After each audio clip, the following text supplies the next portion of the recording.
we're going to talk about public speaking and how you can hone your speaking skills so you can become a more effective speaker, whether you're talking to 5, 50, or 500 people. Now, all my entrepreneurs that are listening right now, I'm an entrepreneur myself. We know that we are the face of our business. And we're out there networking, telling stories, talking to people one-on-one. But how many of you actually get in front of a large group of people to present yourself and your company? Well, not a lot of people, because it crosses the threshold of comfort, and we refrain from that. And even if we do, we fizzle. There is no sizzle there. We need to be getting out in front of many events and as many audiences as possible, because how we present ourselves in public in front of audiences through our speaking is crucial to our personal and business brand. A brand is what people say about you after you leave the room. It's our public image, if you will. As a speaker, an effective speaker cements your credibility, and your credibility is what powers your business. And a strong brand means you're putting your best foot forward in front of people. So we need to be out there. Otherwise, we're going to lose our competitiveness, and our clients and customers are going to go somewhere else. Now, today, to help us with this topic, I have invited such a special guest.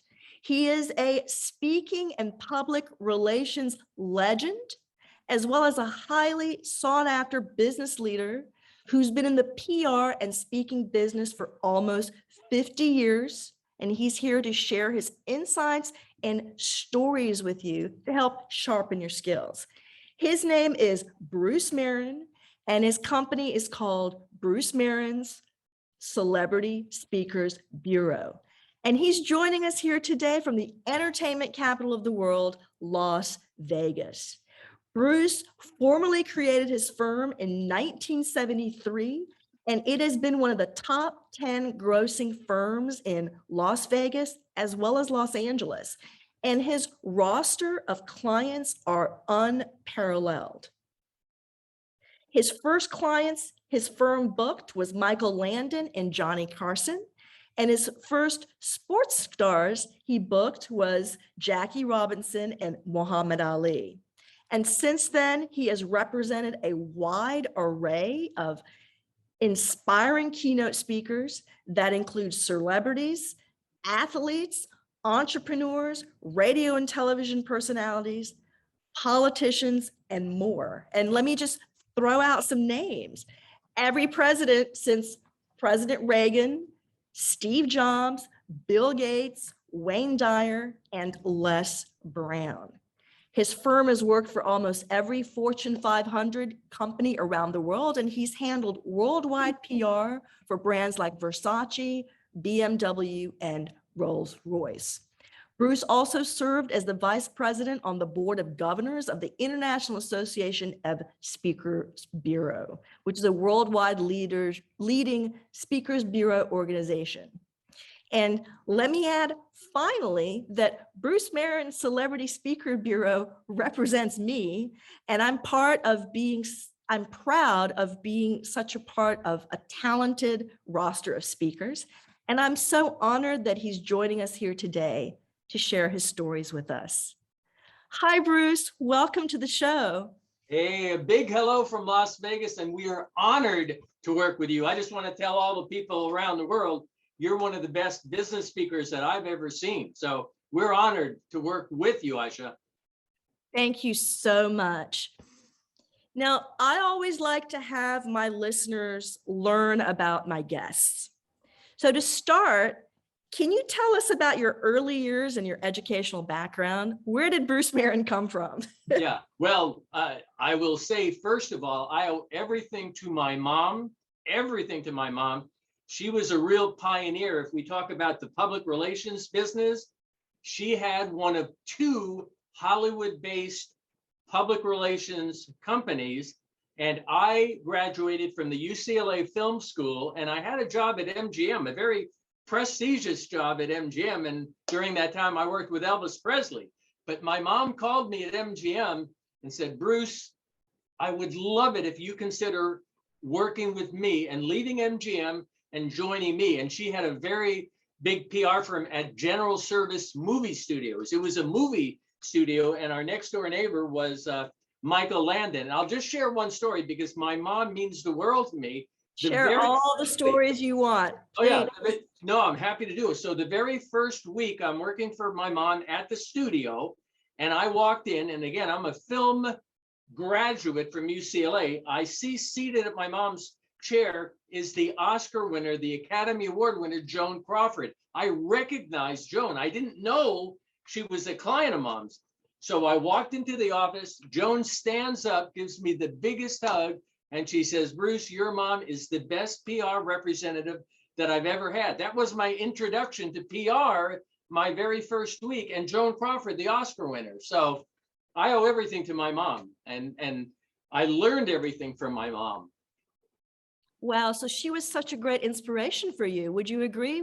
She's one of the inspirations in your life? Absolutely, the biggest inspiration of my life. When I was in junior high, she inspired me. She said, Bruce, I'm a graduate from the journalism school at the University of Missouri. Why don't you take some journalism classes in junior high? So I did that. And then when I went to my high school, I was the sports editor of the newspaper. And then at UCLA, same thing. I was the sports editor. So my mom encouraged me as far as journalism, which was a real blessing. And she was the one who recommended to me back when I was in high school. She says, I think UCLA Film School would be a great place for you to go.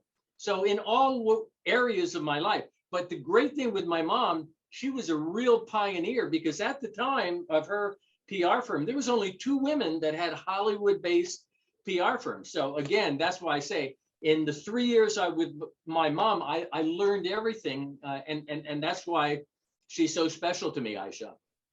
Wonderful. Now, how did your Speakers Bureau was founded? I love that story. Can you share that with us? No, I'll be glad to share it with you. And again, this goes as a thank you to my mom. I'm going to share the story, but this is how it started. At the movie studio where we had an office, we heard, and my mom told me, she says, I hear that Michael Landon is going to be shooting some movie scenes on one of the sound stages. And because our office was there at the studio, all the executives knew me, and I asked them, can I get inside the studio where Michael is shooting? So when Michael finished his movie scene, I approached him in a very professional way, and I gave Michael Landon my business card, and I said, Mr. Landon, I've been a big fan of yours. Bonanza was my favorite show. Here's my card. If you would consider, Mr. Landon, I was very polite, having lunch with me, it would mean the world to me. So we did have lunch. 2 months later, he called me, and at the lunch, and you get a kick out of this and your listeners and viewers, at the lunch, he says, Bruce, I'm working on this very exciting project. It's called Little House on the Prairie. So that's when I met Michael. So then fast forward, he becomes a client. So of course, naturally, getting him on the Johnny Carson show, that's an easy thing to do.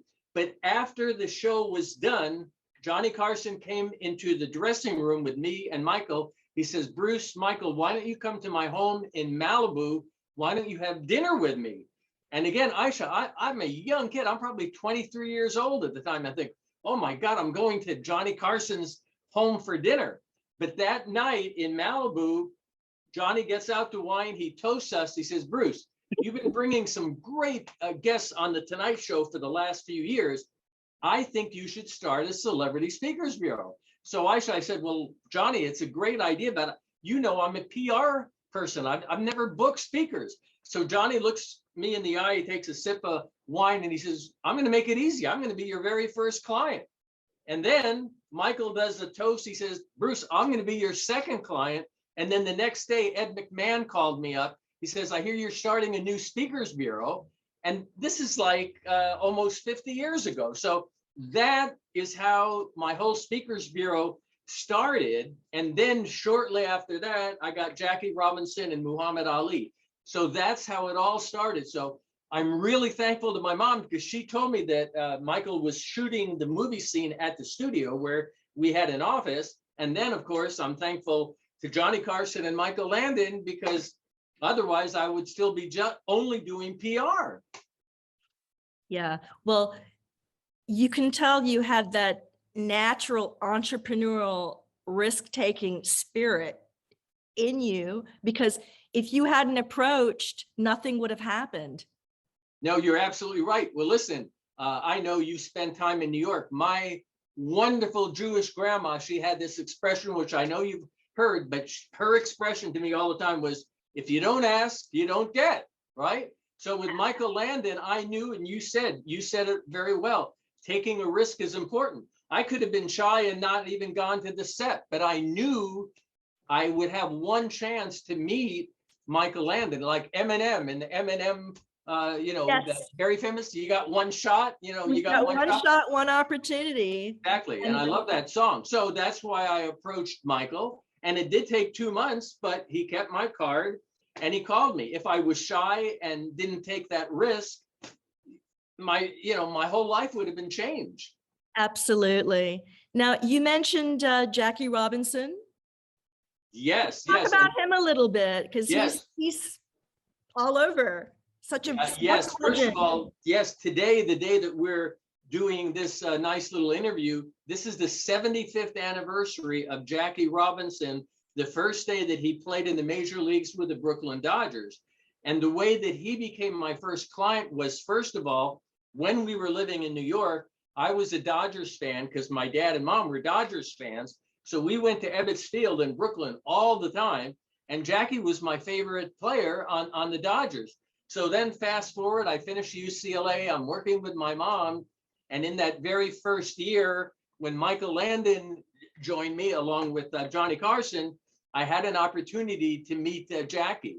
And luckily, again, because of all these circumstances, I was able to tell Jackie that, number one, I was a huge fan of his going back to Brooklyn and the Dodgers days. And then number two, here are some of my clients. But the biggest thing with Jackie was he was such an inspiration to me because of what he went through in his life. Talking about risk takers, he was the biggest risk taker ever in sports, because when he joined the Dodgers, he was the only Black African-American player in baseball. Absolutely. Yeah, but I'll share this with you because I think you would enjoy this. When we were living in New York, we would go to visit our other grandparents that lived in Hollywood, Florida. So we drove down to Miami and Hollywood, Florida. And for the first time, and again, this goes back, let's say mid 1950s, we would pull into gas stations and I'd ask my mom and dad, how come it says white bathroom and colored bathrooms? I mean, back then, some of the younger people won't believe this, but at that time in the 50s, the Black African-American people, they couldn't go in the same bathrooms as the white people. So when I mentioned this to Jackie, the first time I met him, I said, believe me, my heart sunk when I saw that you guys had to use a separate bathroom. So we really connected, Aisha, and he was a big hero to me. And that's all you need, is to connect with your clients to bring them in. Like I said in my introduction, they have to like and trust you. Yes. No, Wonderful. You're absolutely right. But working with him was one of the greatest experiences of my life. And then my second sports client was Muhammad Ali. And when I met him, and again, when you talk about networking and knowing how to say the right things, it turned out I knew that he was born, as they say, Louisville. He was born in Louisville. So when I met him, that was the first thing that I said.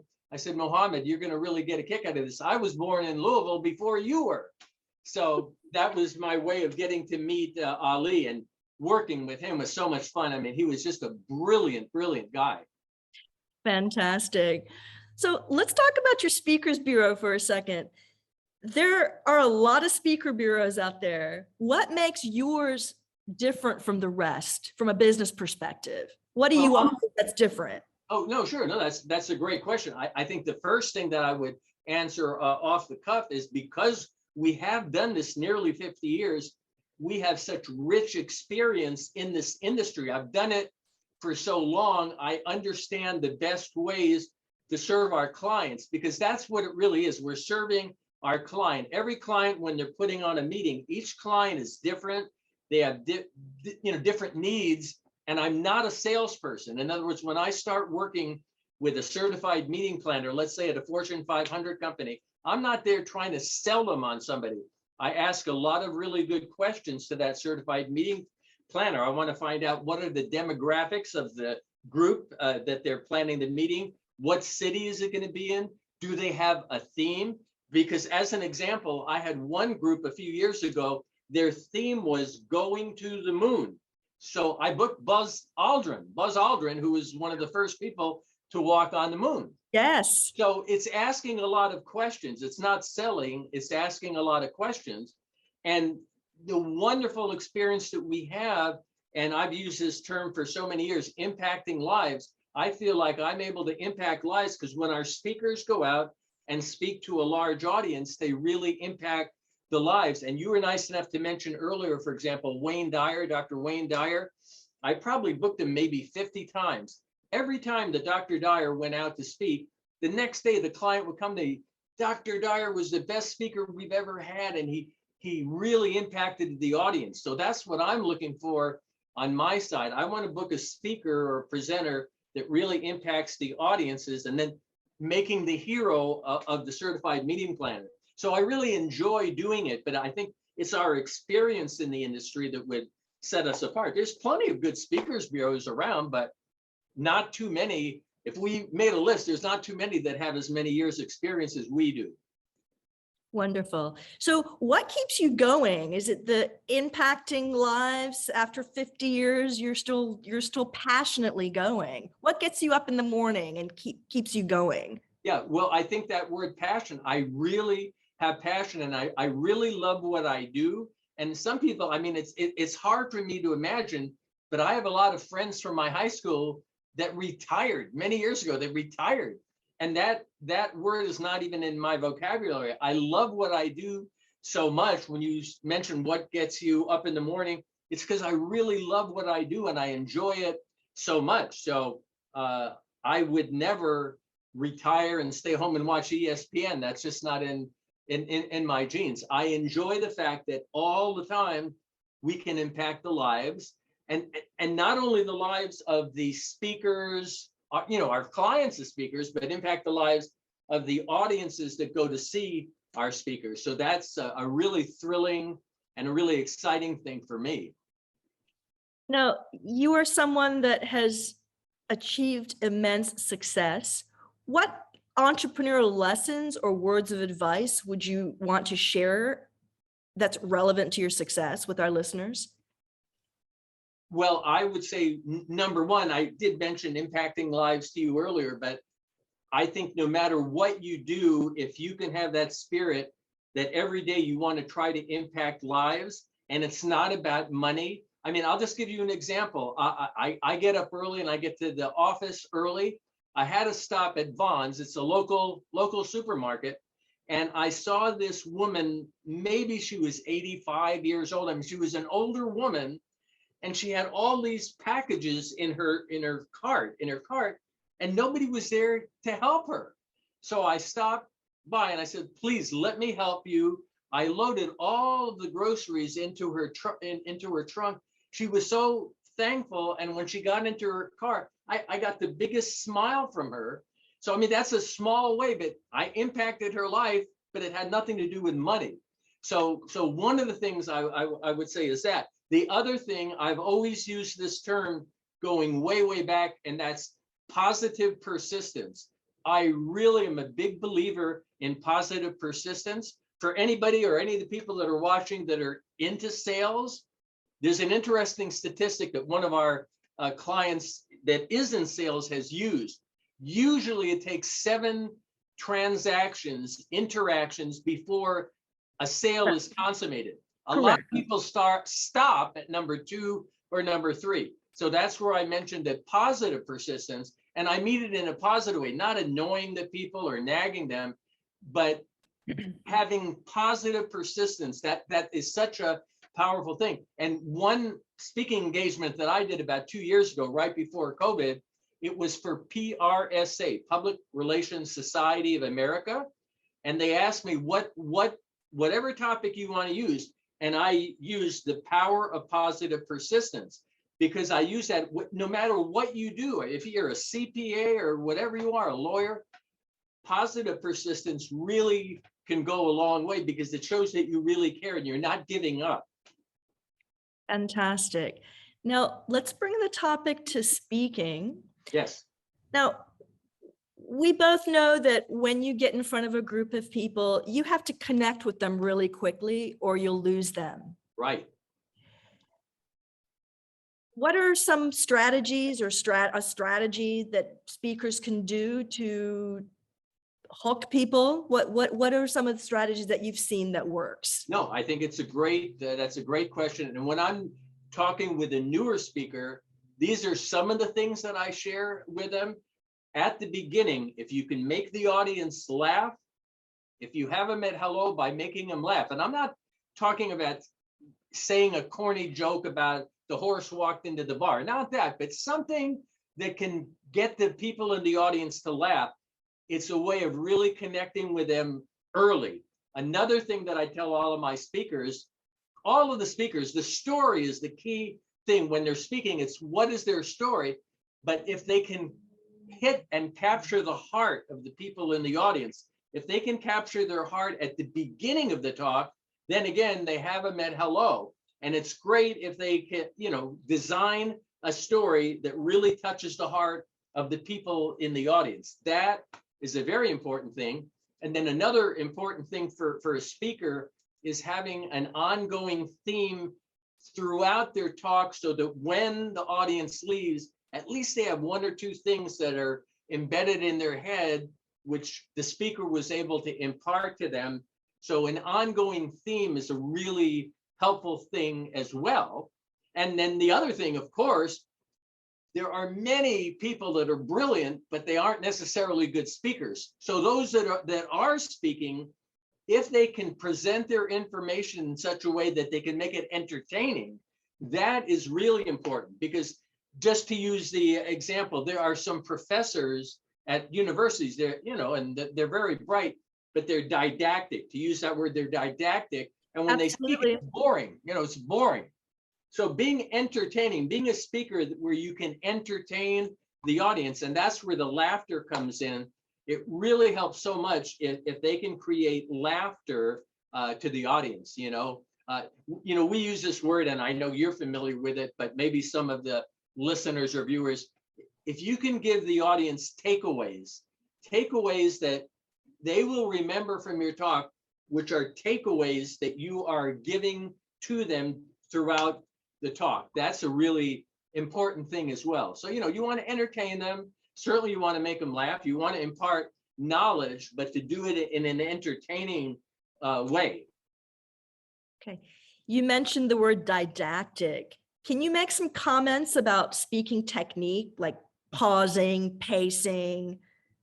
Yeah, well, when you're just mentioning that, some of the things as a speaker you don't want to do, you don't want to use a lot of Also, you want to be able to connect with the audience by interacting. That's one thing that I've seen, I'd say in the last 15 years, all of the good speakers interact with the audience. They connect, but they walk throughout the audience and they connect one-on-one with the audience. Back in the old days of speaking, the speakers would be behind a podium and they'd stay behind that podium the entire time. But the really good speakers now, they're walking through the audience, they're connecting, and also throughout their talk, there are times that they'll ask the people in the audience, do you have any questions? So the interactive part of speaking is a really important thing right now. Yes, it's good to impart substantive things that they can take away, but you also want to be able to entertain them and be active with the audience, because you really connect with the audience if you're out there with them instead of, being a statue behind a podium.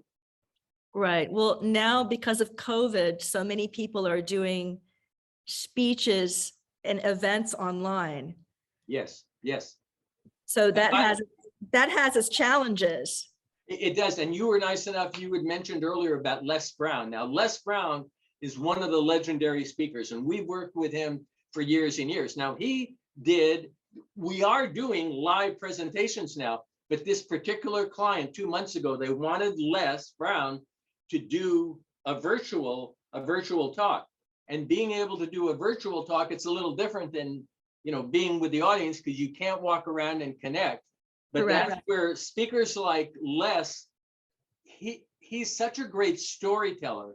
And that's something that I really emphasize a lot to anybody that's serious about becoming a speaker. It's like, what is your story? Because if you can share with the audiences really good stories, that's something that will entertain them, as opposed to throwing out facts. And that goes back to the professor and didactic. Correct. You're going to put an audience to sleep if you're just spouting out a lot of facts. And then the other thing I would say to newer speakers, you can have bullet points, but if you can create bullet points in your head and not have like on a podium where you're constantly looking at notes and reading things, because again, that'll put an audience to sleep. Mm-hmm. Absolutely. The one hand clap, as you say. Yes, exactly. You don't want that. That's not a good thing. But reading, some people think, because they see some politicians where they read the whole talk, but that is not something as a professional speaker that you want to do. Bruce, what is one of the most memorable speeches that you've heard of that really stuck with you? Well, I'm just doing this straight out because you mentioned that and something stuck out to me. President Ford, yes, I got to work with all the presidents. And by the way, President Reagan was just amazing and incredible, but I immediately thought about President Ford. We had a day here in Las Vegas where I booked 5 different speakers, and you have a great sense of humor. I'm going to tell you that President Ford, one of the speakers that day was Bruce Jenner. Now he'd be Caitlyn Jenner, but Bruce Jenner was one of the speakers. But President Ford, the day that he gave his talk, he was so down to earth with everybody. He shared wonderful stories from the White House, wonderful stories about his wife. But what stuck out to me was this: when any of the past presidents speak, they have a big entourage of Secret Service people, and they follow them everywhere. And, there's always a limousine waiting for them when they finish the talk. So President Ford told these wonderful stories, and he really connected with the audience. So when he was done with the talk, immediately this big group of Secret Service stormed the stage, and they were ready to like whisk him off. He holds his hand in the air. He says, "Wait a minute, guys. I think the people out here in the audience have some questions for me." And he stayed an extra 30 minutes answering questions from the audience. So when you mentioned that, it just impressed me so much that he wasn't in a rush, just, okay, I made my money, I'm going to leave now. He knew that audience had questions for him, and he felt on his side, he wanted to be able to do that, So that was something that really impressed me. What a great story. Yeah. So how can listeners get in touch with you, Bruce, if they want to reach out? That's very kind of you. Our website, it's called Bruce Merrin's, that's plural, Bruce Merrin's CelebritySpeakers.com, Bruce Merrin's CelebritySpeakers.com. And we always are happy to talk to everybody. Everybody is different. Everybody has a different kind of story. And target marketing, Aisha, what I'll share with you too in the speaking area, target marketing is really important. There are some people that have talks that are more geared to a senior audience. So target marketing is really important in our field. Targeting your market. Yes, yes. And Wonderful. For the speaker, yes. Wonderful. Well, you have shared so many wonderful stories with our listeners, as well as insights that's going to be very helpful for them. Do you want to add anything that I may have not asked you before we close or the interview? Well, you've done a beautiful job, and I've enjoyed it. It was off the cuff, which I love. Nothing that was prepared in advance. But I would just say, since we were mentioning a couple of times about 2 things, impacting lives and positive persistence, I think everybody who's listening, if they think about that, it will help them in everything that they do. And the final thing I will say, because when you had mentioned about networking very early on, Yes. networking is such an important thing for everybody to do. But what I've certainly learned, because I've been president of many networking groups, networking is not putting out your hand and saying, what can you do for me? It's the opposite in networking. What can I do for you? Because that old term, what goes around comes around. If you go out of your way to try to help somebody, it will come back to you. So networking, I think, is really important when you're there to see what can you do to help that person. Right, which is the cornerstone of being an entrepreneur. We're solving other people's problems. Right, exactly. I agree. Wonderful. Bruce, thank you so much for your time. Really enjoyed having you. I enjoyed every second of it. It was wonderful. Thank you so much. Love from Vegas. Thank you. Bye-bye. Bye.